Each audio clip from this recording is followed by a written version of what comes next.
cientista político e doutor pelo IESP-UERJ, professor de pensamento político do Instituto de Educação de Angra dos Reis, da Universidade Federal Fluminense, onde coordena o bacharelado em políticas públicas. Sua pesquisa é em violência, segurança pública, literatura e pensamento político. Hoje, aqui comigo, no palco do Carioca da Gema, André Rodrigues.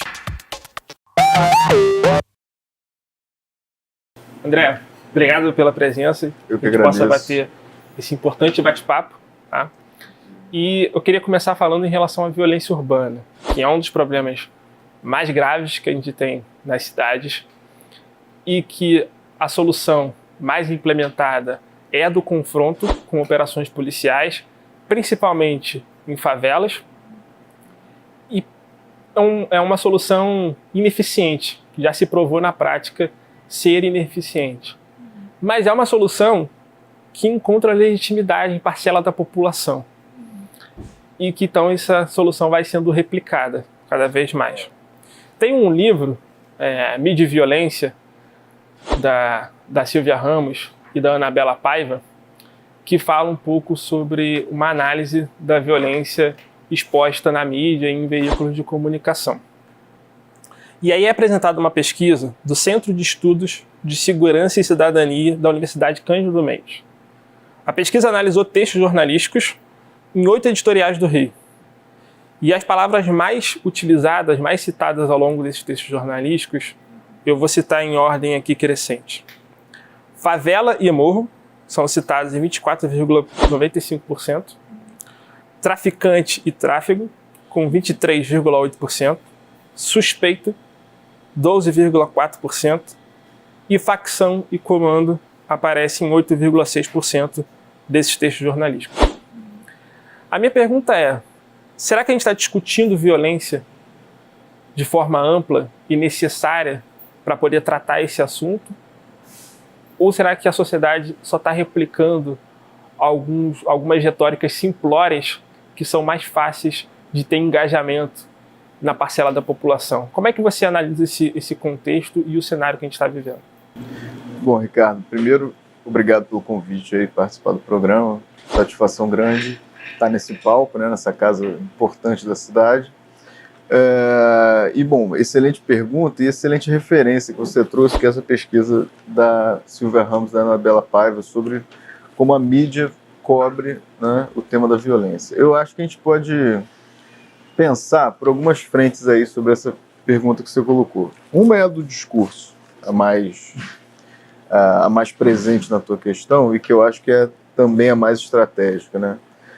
A gente avançou alguma coisa nos últimos 20 anos em termos da pesquisa, da análise sobre o fenômeno da violência urbana no Brasil, sobretudo no Rio de Janeiro. O Rio de Janeiro concentra grande parte desses estudos, assim como São Paulo, né?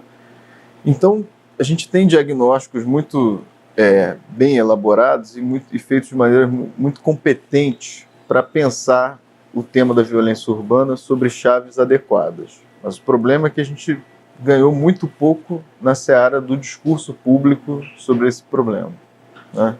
E como a sociedade trata, como a gente fala publicamente disso, a gente avançou pouco e a gente tem perdido bastante nesse contexto agora mais recente. Como você disse, o discurso que trata da violência urbana no Brasil é um discurso absolutamente simplório, né? É uma retórica simplória, e é uma retórica que precisa ser simplória, né? Justamente porque ela mobiliza uma mentalidade média, né? Que adere muito rápido a ela. Então, quer dizer, se você tem bandidos, se tem violência, você precisa ter polícia, você precisa ter confronto, você precisa ter combate à violência com mais violência. É uma retórica intuitiva, né? Intuitivamente, o que você pensa é, você tem violência, grupos criminosos, etc. O que a gente vai fazer é botar a polícia para ir atrás desses grupos criminosos. E como é que se faz isso? Através de uma forma de policiamento que ela preconiza o confronto, né? Então é muito difícil desmontar esse discurso porque ele é simples, porque ele é sintético e porque ele é intuitivo, né? A população tende a pensar e a concordar com esse tipo de narrativa porque ela é fácil de aderir, né? O problema é que essa maneira de tratar a violência urbana no Brasil é, como você mesmo disse na sua pergunta, absolutamente ineficiente. Infelizmente, né, conforme se alimenta essa narrativa de que a gente vamos pressionar os espaços de favela, vamos colocar polícia, vamos fazer policiamento ostensivo, vamos fazer operação policial, vamos preconizar a operação policial, né? Apesar desse lastro da opinião pública, essa história não é uma história de bons resultados.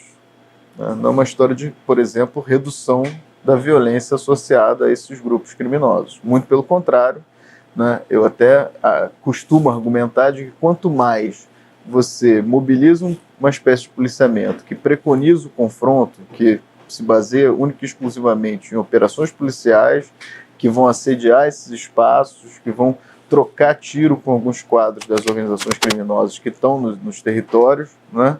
O que eu costumo argumentar é que isso, ao invés de reduzir e enfraquecer esses grupos, isso até fortalece os grupos, as organizações criminosas, porque amplia a legitimidade do poder armado como uma maneira de lidar com o território, né? Se o grupo criminoso está lá e ele diz, não, eu sou dono desse território porque eu tenho poder, por exemplo, de matar, porque eu tenho acesso a armas, etc., tarará, o Estado, quando diz assim, não, a gente vai combater esses grupos também mostrando o nosso poder de matar, o nosso poder armado, ele está legitimando a espécie de poder que está naquela área, né? E essa escalada violenta não produz resultados nem a curto, nem a médio, nem a longo prazo para a redução da violência, porque essa é uma gramática antiga que tem sido aplicada há muitos anos, e se isso funcionasse, os problemas já estavam resolvidos, né? O que a gente tem tido é um acirramento do controle territorial por uma diversidade cada vez maior de grupos armados e hoje com a presença muito forte das milícias, né, nessa economia política dessa gestão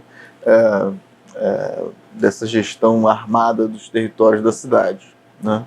Então, a primeira coisa que a gente precisa argumentar é que isso não funciona, né? Isso não produz resultados para a redução da criminalidade. E, pelo contrário, produz resultados negativos. Vamos dizer, primeiro, o mais imediato e o mais grave e o mais importante, né, que tem que ser falado e falado novamente sempre, né, é o impacto que essas operações e que esse tipo de policiamento tem para as áreas nas quais elas são empregadas, sobretudo para as áreas de favelas da cidade, né? Fechamento de escolas, cerceamento do direito de ir e vir, violação de direitos básicos no desempenho das operações, né? Não são poucos os levantamentos que foram feitos por organizações da sociedade civil, agora mais recentemente pela Defensoria Pública do Estado do Rio de Janeiro, né, pela Ouvidoria da Defensoria Pública, que mapeia uma série de atos de truculência, de desrespeito, de ilegalidades por parte das forças de segurança que são empregadas nas operações, agora especificamente no contexto da intervenção. Então o impacto para a vida das pessoas que moram nessas áreas não é uma parcela residual da população, é grande parte da população do Rio de Janeiro, é grande parte da população da cidade e grande parte da população do estado vivem nessas áreas e ficam constantemente assediadas por dinâmicas de confronto, né? Essas vítimas são consideradas como colaterais e se diz assim, não, é uma guerra e numa guerra você sempre vai ter vítima colateral, o que também é uma grande bobagem, uma grande mentira, né? Primeiro que naturaliza esse tipo de impacto, né? Então, se a pessoa lá não pôde sair para trabalhar, se as crianças ficaram sem escola, se as pessoas estão constantemente expostas à dinâmica do tiroteio, né? Isso não pode ser tido como aceitável. E isso não pode ser tido como aceitável a partir da justificativa de que está se combatendo o tráfico de drogas. O que, em geral, se argumenta é que, assim, não, mas não é o Estado que expõe essas pessoas à violência armada. É o tráfico, eventualmente a milícia que está lá e que também exerce uma espécie de tirania.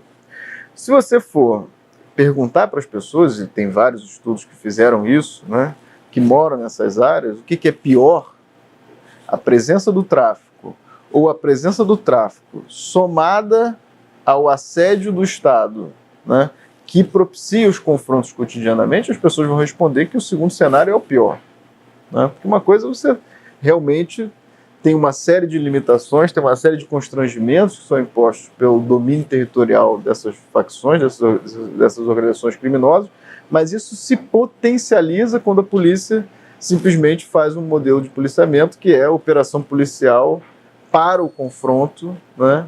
E que aí aumenta e muito o grau de imprevisibilidade, de violação de direitos, etc.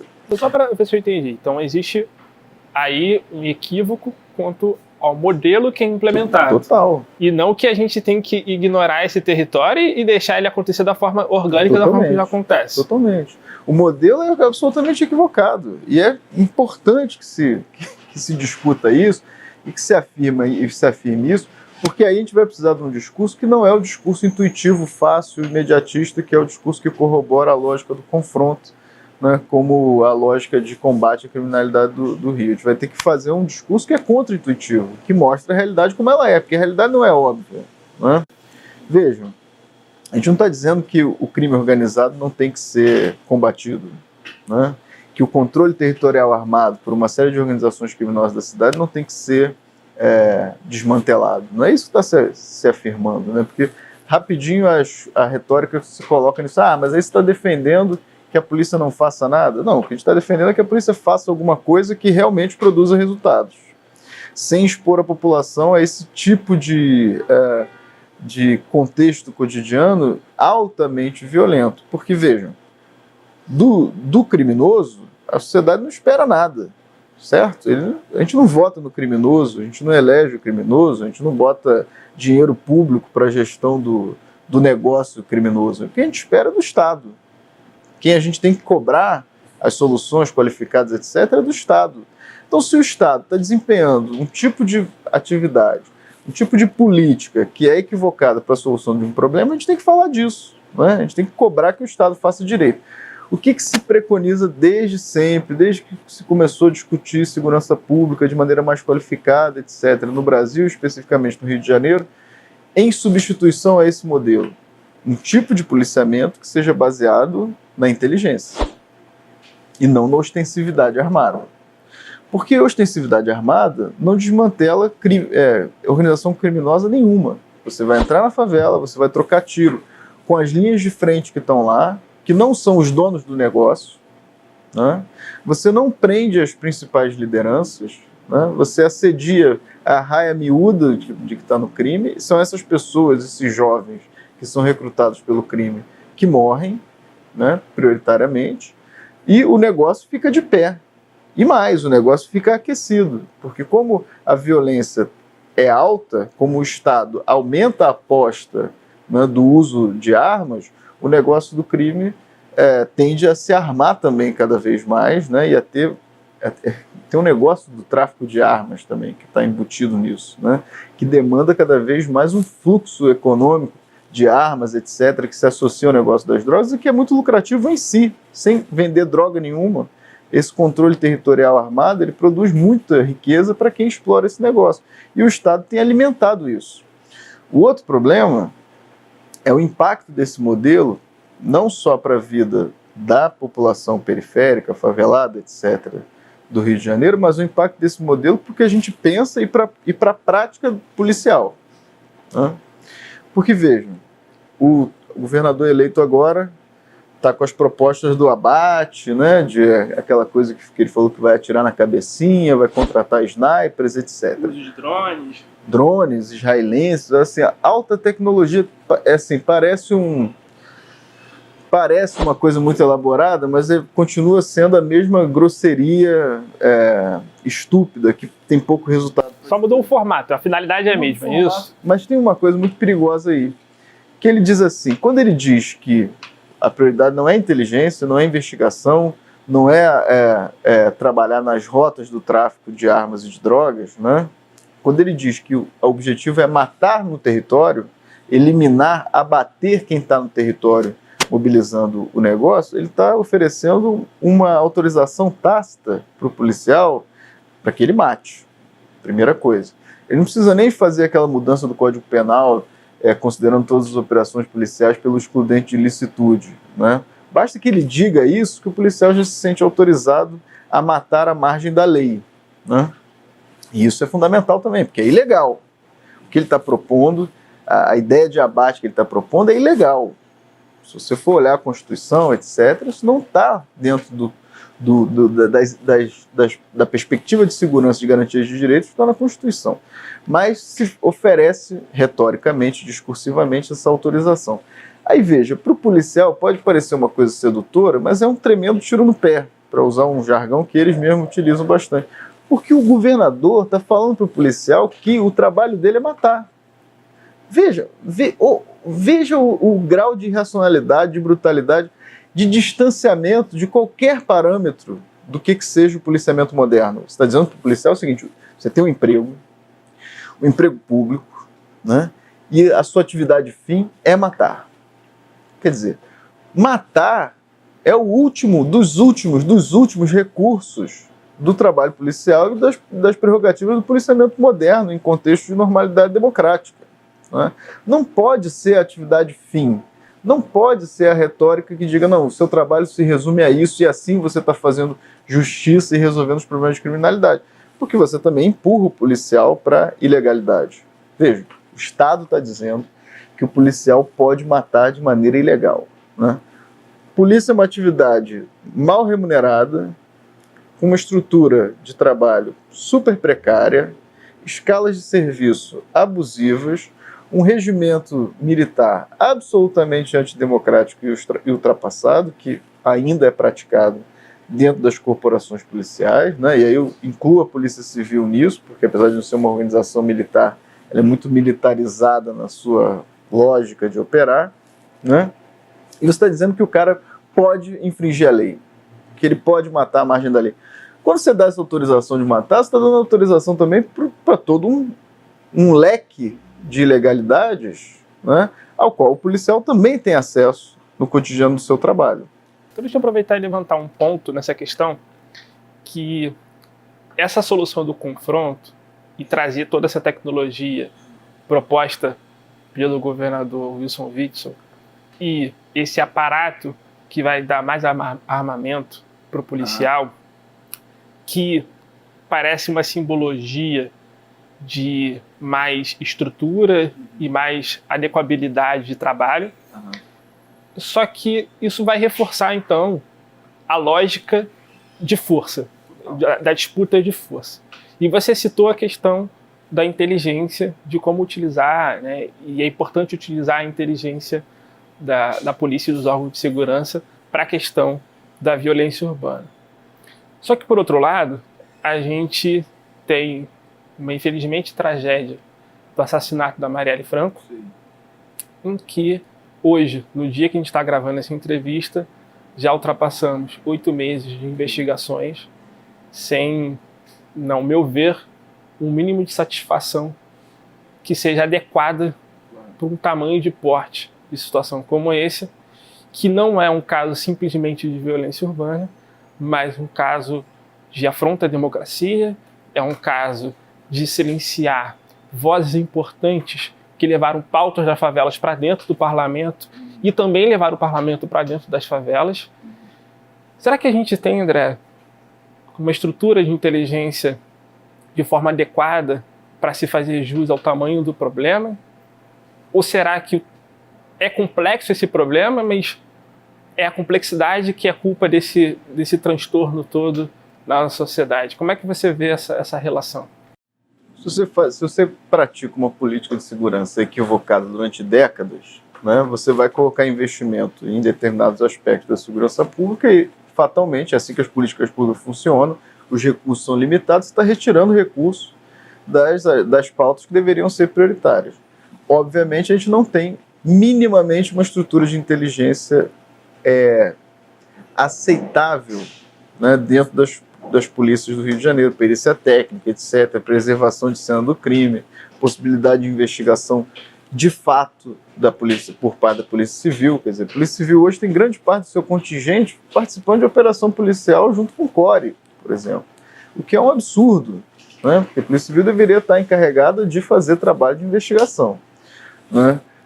Então a gente não tem um aparato, a morte da Marielle é só, quer dizer, é muito simbólica, é muito importante, é muito grave que ela não tenha sido elucidado até agora. É muito grave que o Estado não tenha dado uma resposta para esse crime, que é um crime de natureza fundamentalmente política, né?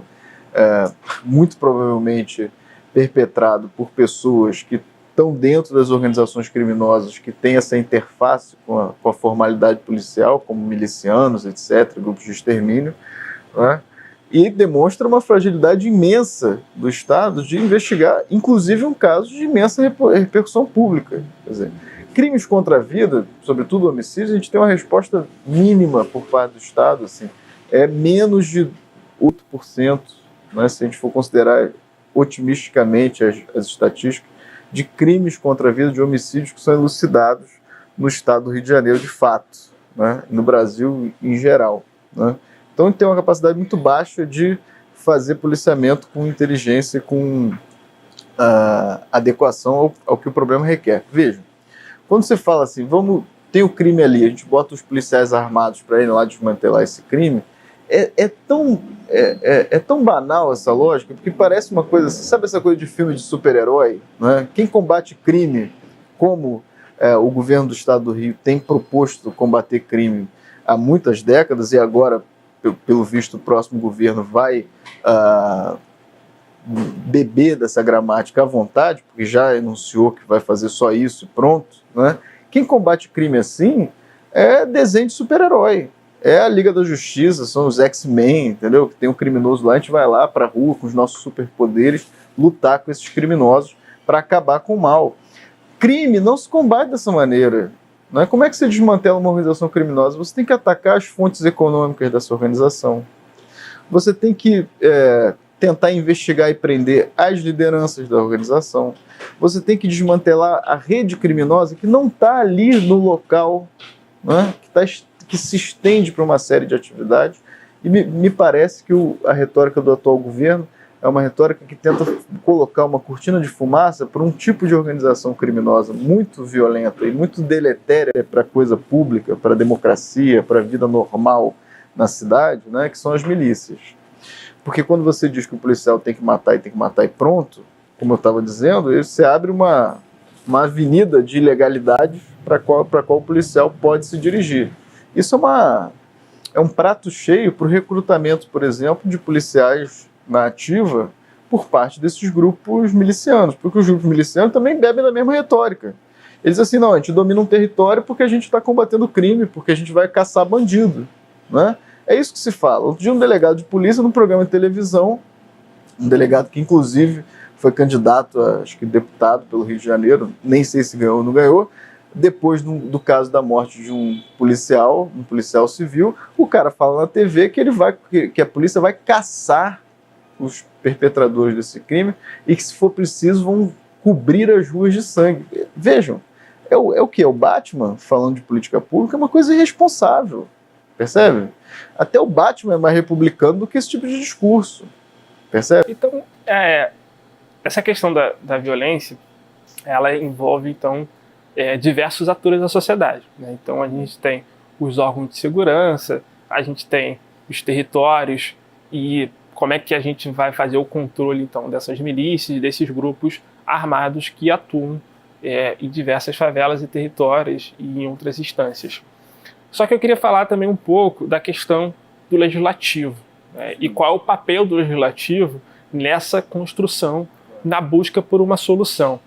A gente tem um Congresso Nacional que está posto, que tem um perfil talvez um dos mais conservadores ao longo agora da história recente e que pode ser comparado, por exemplo, com a época de Getúlio Vargas na década de 30, que tinha também um perfil bastante conservador do Congresso, em que se falava de eugenia. Foi nessa década de 30 que ressurge e surge de forma intensa a Ação Integralista Brasileira, que era uma organização baseada nas ideologias nazistas.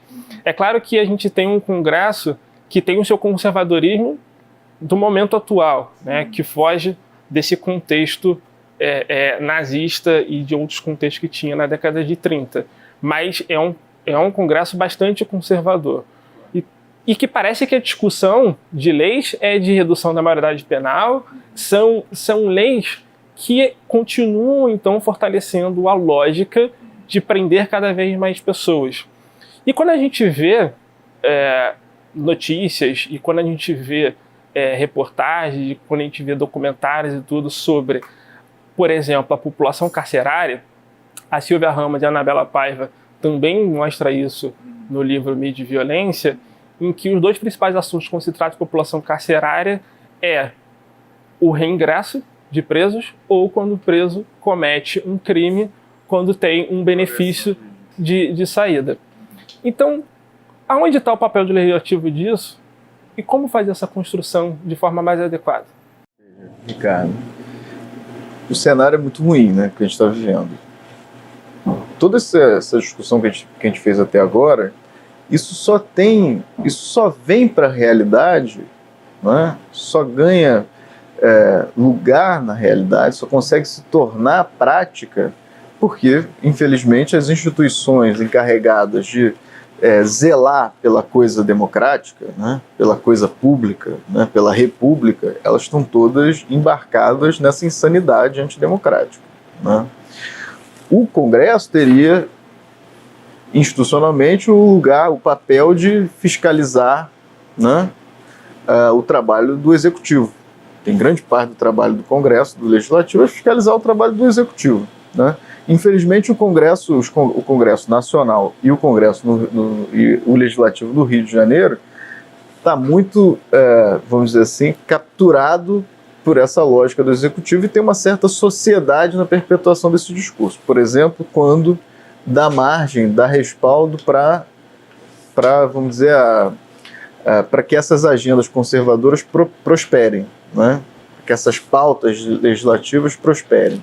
Segundo, quando não fiscaliza o orçamento público do Executivo de maneira adequada. Quando não pergunta para o Executivo, por exemplo, o que ele está fazendo com o recurso da segurança pública, né?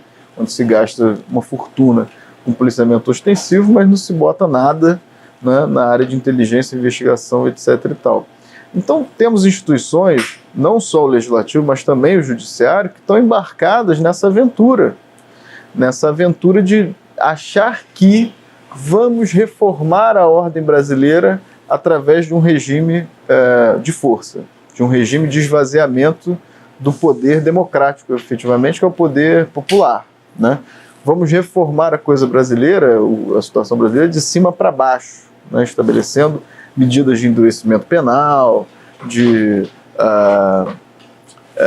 afirmação de um certo conservadorismo nos costumes e na cultura, né? Por exemplo, com a agenda do ataque agora ao Estatuto do Desarmamento, a agenda da redução da maioridade, são todas agendas assim, antidemocráticas por princípio, porque elas focam, né, na vítima do problema e não na causa.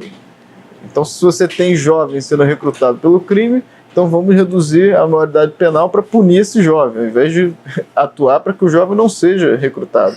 Tudo isso é um atentado à democracia. Não é porque a legalidade do rito foi cumprida que a coisa está funcionando democraticamente de maneira adequada, né? Eu tenho dito, não sei se eu vou fugir um pouco da sua pergunta, qualquer coisa você volta a ela para se faltar alguma coisa.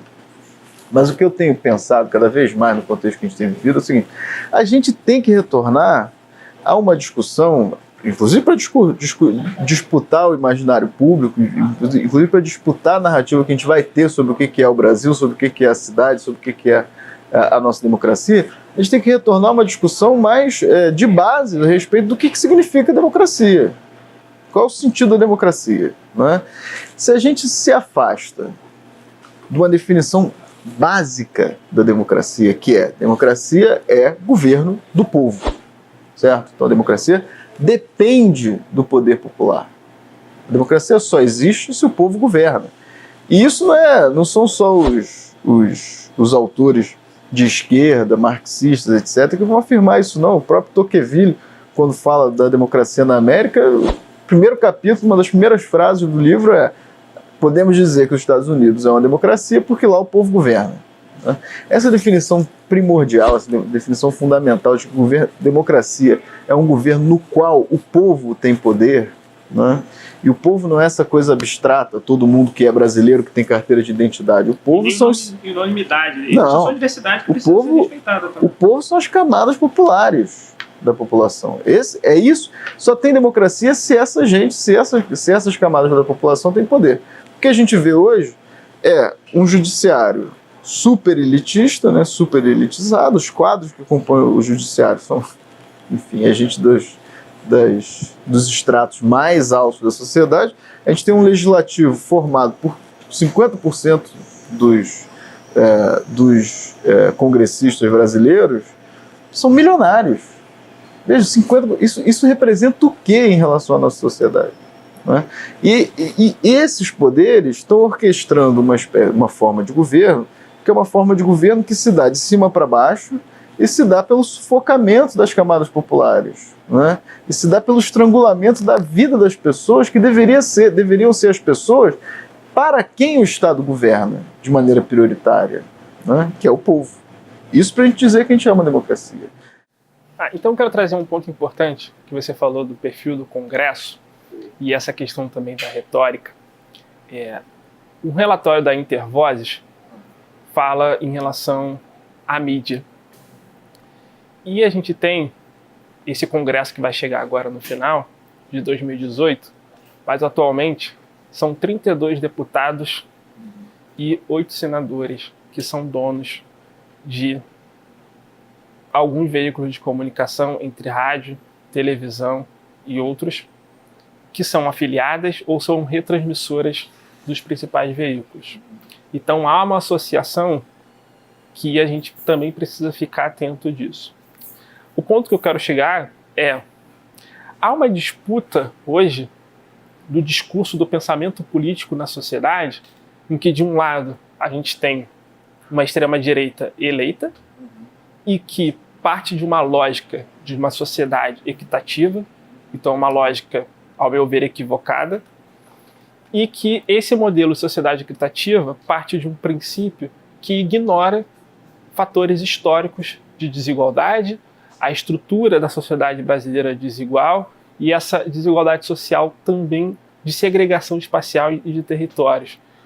Por outro lado, a gente tem uma esquerda progressista que parece que não conseguiu encontrar ainda soluções que sejam viáveis de longo prazo e que possua a aderência da maior parte do eleitorado. Como é que você analisa esse cenário e essa construção de um discurso, essa disputa desse discurso do pensamento político na sociedade?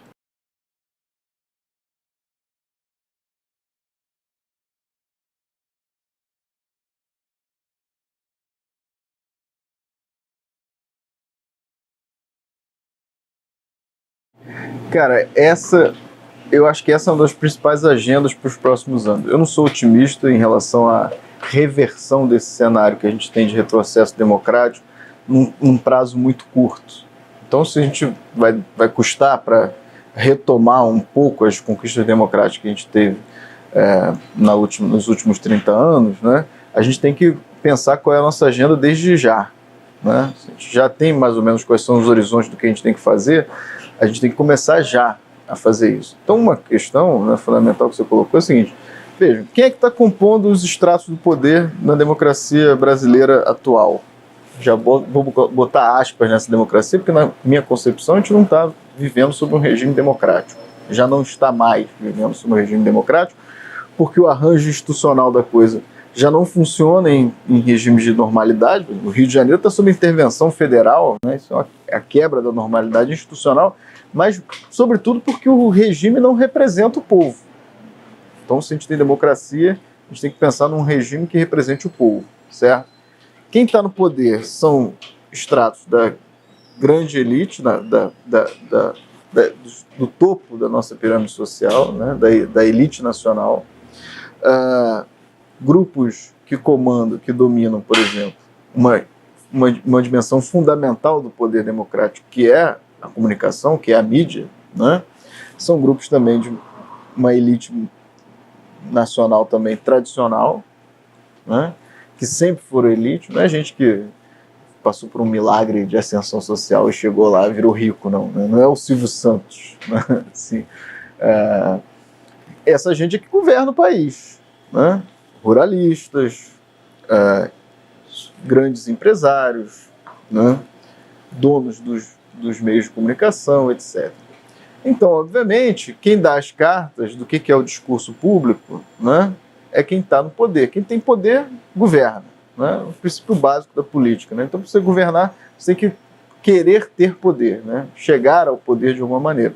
E os setores populares estão totalmente excluídos do poder, e a esquerda também tem dificuldade de, hoje, colocar um projeto de poder que seja viável, que seja efetivamente democrático do ponto de vista do discurso, porque perdeu terreno nessa disputa do imaginário. Né?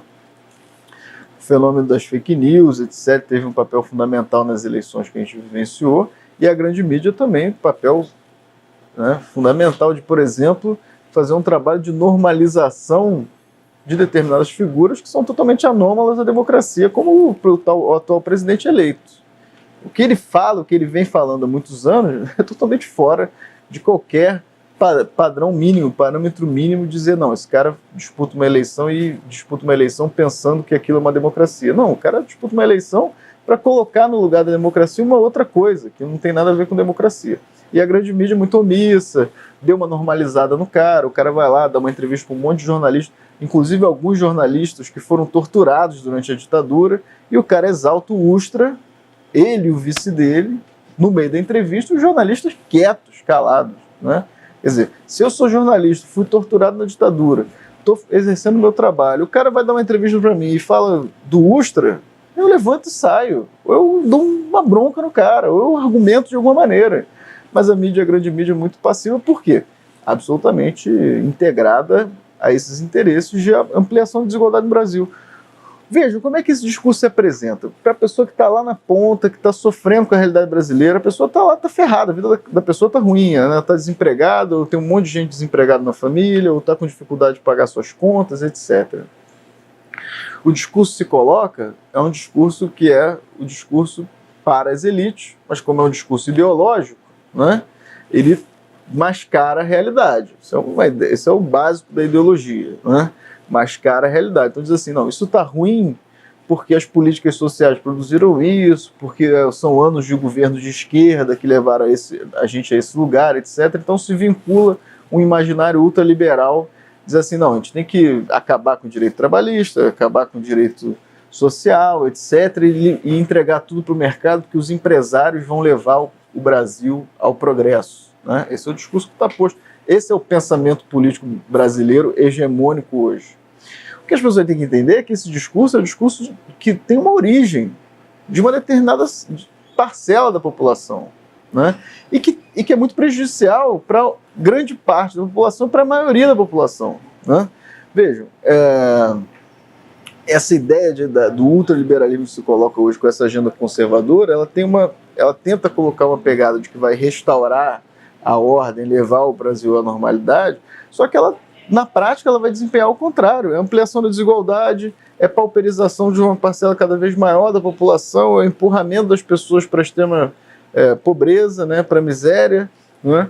E os resultados a gente já sabe, porque historicamente isso acontece quando você coloca em prática políticas de ultraliberais como as que são colocadas hoje. Mas eles se apresentam como a solução para o problema. Né? E colocam para as camadas médias, sobretudo da população, um discurso que é assim, não, eu quero olhar para cima. Para baixo, quem está abaixo de mim, eu quero que se exploda. Né? Eu quero saber como é que vai ficar melhor para mim, para eu ir lá para cima, para eu tentar uma vaguinha lá no mundo dos pequenos monarcas do capital, né? Que estão lá e não precisam de direitos, não precisam de direitos sociais, não precisam de leis, não precisam de nada, porque eles compram tudo. Né? Então esse é o pensamento político que está se colocando para a população, esse é o pensamento que vai tender a ter uma hegemonia cada vez maior. Né? É claro que essa disputa não está ganha, né? Existe uma divisão de quem percebe, de quem sente concretamente que esse discurso não se aplica a si. Qual é o lance? Essa ideia, por exemplo, de uma igualdade universal, né, de uma igualdade abstrata, né, o Bolsonaro fala isso várias vezes, eu não quero dividir o país, eu não quero separar negros e brancos e gays, etc., tarará, e pobres e ricos, eu vou governar para todos, porque todos têm que ser vistos do ponto de vista da igualdade.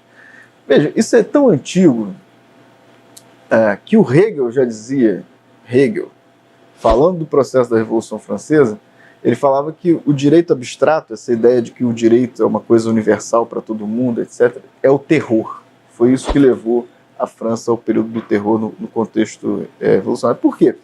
Porque ele ignora as condições concretas da população. Ele ignora a vida concreta do povo. Não dá para o camarada que nasceu em classe popular, que vive em espaços periféricos da cidade, numa cidade difícil de se mover, difícil de viver, difícil de acessar o mínimo, não dá para dizer para o cara assim que ele tem que ser que o discurso dele tem que ser o discurso do empreendedor, que ele tem que ser o self-made man, que ele tem que ignorar a realidade que ele vive, né? E dizer que ele vai resolver o problema dele por ele próprio. E se ele não resolver, o problema é dele, foi falta de força de vontade, de iniciativa, etc. Toda essa lógica de cada um se vira da mesma maneira. Então, um discurso muito individualista, etc., que preconiza muito pouco a ideia de uma visão coletiva de sociedade. Para você olhar a sociedade de uma maneira coletiva, você tem que olhar a sociedade em termos das condições concretas de vida das pessoas, não é? E não dá para chegar para o cara, por exemplo, eu sou aluno do curso, eu sou professor e coordenador do curso de Políticas Públicas na UF, né? Meus alunos vêm muito com uma demanda, a maioria dos meus alunos lá em Angra são alunos de classe popular, né? São pessoas de classe popular, e eles entram no curso de Políticas Públicas com uma espécie de imaginário assim, de que eles vão se formar bacharéis em políticas públicas, e que vão sair dali já de terno, gravata, com um cartãozinho, para fazer consultoria para político e para políticas públicas, etc., porque esse é o mercado, né? Aí você vai conversar com eles e fala assim, não, mas tá, por que você acha que a tua perspectiva é essa, profissional? Que você vai sair daqui consultor de terno e gravata para ficar dando pitacos qualificados sobre política pública. Onde está o território nessa construção da política? Vejam. Aí sabe o que eles me falam? Porque a gente encontra às vezes o pessoal da FGV, e o FGV tem administração pública, etc. E a galera da FGV, o horizonte deles de trabalho é esse. Aí a resposta que eu dou para eles é a seguinte, meus queridos, quem tem grana para pagar uma graduação na FGV, seja da área que for, vai sair de lá empregado. Ponto. Então, assim, o horizonte para nós aqui, em Angra dos Reis, etc., não pode ser o horizonte de que você vai ser o cara que vai competir com o camarada que está na FGV e está acessando esse mesmo mercado, que é o cara que vai ser consultor de política pública, etc., para olhar o que as elites propõem para o desempenho das políticas públicas no Brasil. E vira um produto a política pública nesse contexto. Então, como professor de pensamento político, então como é que você está junto com os alunos ou na academia de uma forma geral, analisando esse contexto, então, da construção de políticas públicas, olhando para os territórios? A gente, infelizmente, já estourou o tempo, mas eu preciso ouvir um pouco, de forma breve, essa contextualização de a construção de políticas públicas com o território, né, com os moradores, com a população. Como é que você visualiza esse cenário daqui para frente? O cenário é muito ruim, porque o que a gente tem, quando você tem essa onda conservadora, etc., que se instala no poder, né, e que consegue emplacar uma gramática política que diz assim, não, o poder se exerce de cima para baixo, dificulta amplamente a possibilidade de você propor essa outra gramática, que é uma gramática efetivamente democrática, e diz assim, não, o poder se constrói de baixo para cima. Democracia é isso. Se a gente vai falar de democracia, eu tenho insistido muito nisso, né? Vamos falar de democracia de acordo com aquilo que a democracia é. Democracia não é Congresso, Parlamento, etc., voto em lista aberta, lista fechada, toda essa coisa da mecânica institucional democrática não pode ser mais o que a gente pensa, discute e trabalha quando a gente fala de democracia. A gente tem que se reconectar novamente com uma ideia de democracia que é uma ideia fundadora, que a democracia tem que ser exercida de baixo para cima. Quando você tem um território marginalizado da cidade, né, onde nenhuma solução política em termos de política pública é aplicada para o território e em função daquilo que o território depende já há muitos anos, né, no contexto que a gente está vivendo, esse tipo de possibilidade do Estado governar escutando aquilo que o território quer, aquilo que o povo que está vivendo o problema deseja, né, aquilo que ele propõe em termos de solução, esse horizonte se esvazia cada vez mais, né? Então, o que a gente tem proposto é, primeiro, que a gente tem que recolocar, eu tenho proposto isso, né? Tem que recolocar na esfera pública a discussão novamente sobre essa ideia básica do que é democracia. Democracia não é o governo de cima para baixo, democracia não é o governo de uma elite sobre um povo que fica alijado do poder. Democracia é o poder popular em exercício. Isso tem que ser disputado como democracia, porque essa ideia de democracia liberal, abstrata, né, onde você tem uma constituição, um conjunto de leis, etc., um congresso, um judiciário, e alguém que vai lá e é votado, é eleito, né, onde o poder só se exerce por meio do voto, que está cada vez mais sequestrado por dinâmicas muito alheias à convicção e à representação, né? Quando a gente tem esse contexto, a gente tem que relembrar que, para a gente voltar a falar de democracia, a gente vai ter que voltar a falar de um poder, de uma espécie de poder na qual o povo, as camadas populares, têm que ser ouvidas, têm que ser escutadas, têm que ser... elas têm que ser a fonte da soberania, né? Então, primeiro a gente tem que voltar a essa discussão, porque a ciência política ficou muito focada em falar de democracia na modelagem democrática. Teoria democrática hoje, né, no campo da ciência política contemporânea, é teoria sobre como é que as democracias funcionam no mundo, em termos dos arranjos institucionais. É muito ligada à dimensão institucional, da arquitetura institucional democrática. E a gente tem que recolocar a questão do poder, porque a democracia está em risco, não só no Brasil, no Rio de Janeiro, mas no mundo, né? Os Estados Unidos está lá, sobre o Trump, etc., a extrema-direita avançando na Europa, né, em diversos países. Tudo isso é ameaça para a democracia. A gente tem que lembrar dessa ideia básica, dessa ideia fundamental de democracia. E outra, a gente tem a sociedade, os setores da esquerda, etc., se pretendem alguma reversão desse cenário, tem que se reconectar aos movimentos, às associações, ao movimento social que está presente nessas áreas periféricas, né? Também não vai dar para organizar de novo essa tentativa de virada democrática de cima para baixo. Não adianta os partidos acharem que a estrutura do partido é suficiente para chegar lá numa favela, numa periferia qualquer e dizer assim, não, a gente veio aqui fazer formação política com vocês e dizer que como é que a gente vai reverter esse cenário. Não, os partidos, as organizações de esquerda, etc., tem que ir lá ser formado, tem que ir lá escutar, tem que ir lá saber qual é a demanda, tem que ir lá entender quem está fazendo ativismo, associativismo, movimento social nesses espaços, o que essas pessoas estão fazendo. Essa gente tem que ser a vanguarda do processo de resistência a esse avanço conservador, porque senão a gente vai ficar correndo atrás do próprio rabo. Se a gente achar que nós somos uma vanguarda ilustrada que vai dizer para o povo agora o que o povo tem que fazer para reverter esse processo, a gente está redondamente enganado. A gente tem que voltar para o povo para entender o que o povo já faz, né? Para entender o que as periferias já fazem em termos de resistência, de construção de processos de luta, de processos de democracia, efetivamente. Porque na ausência, né, de políticas democráticas nos territórios, que já vivem há muitos anos sob o assédio antidemocrático, né, onde só a polícia entra e entra sempre de maneira truculenta, e os serviços são oferecidos sempre de forma precária, etc., quem tem garantido democracia nesses locais, nesses territórios, são os movimentos sociais de favelas, de periferias, etc. São esses setores da sociedade que estão há muitos anos construindo isso, esse mínimo que está lá. Então as organizações da esquerda, as organizações de direitos humanos, as organizações do setor progressista, uma frente democrática que tem se falado hoje em dia, ela não pode cair no mesmo erro de que ela vai ser feita de cima para baixo. Os sindicatos, etc., tem que voltar para a base, tem que voltar para quem está lá já buscando soluções há muito tempo, né? Para esse problema, para esse déficit democrático que já existe nessas áreas há muito tempo. É com essa gente que a gente tem que construir. Eles é que tem que estar na vanguarda, né? Não é o partido, não é a universidade, não é os movimentos mais organizados dos últimos anos, porque esses movimentos perderam essa rodada. A próxima rodada vai ter que ser reconstruída olhando para quem está lá. E que é quem vai sofrer de maneira mais drástica os impactos dessa política, né? Porque as classes médias vão ficar muito bem obrigadas, porque provavelmente o roubo de rua, roubo de carro, etc., essas coisas vão diminuir. De repente a classe média, com essa estabilização da economia, consegue ter uma vida um pouquinho melhor nos próximos anos e vai se lixar para quem está lá sendo empurrado para a pobreza, para a miséria, para quem está lá sob o assédio da violência, né?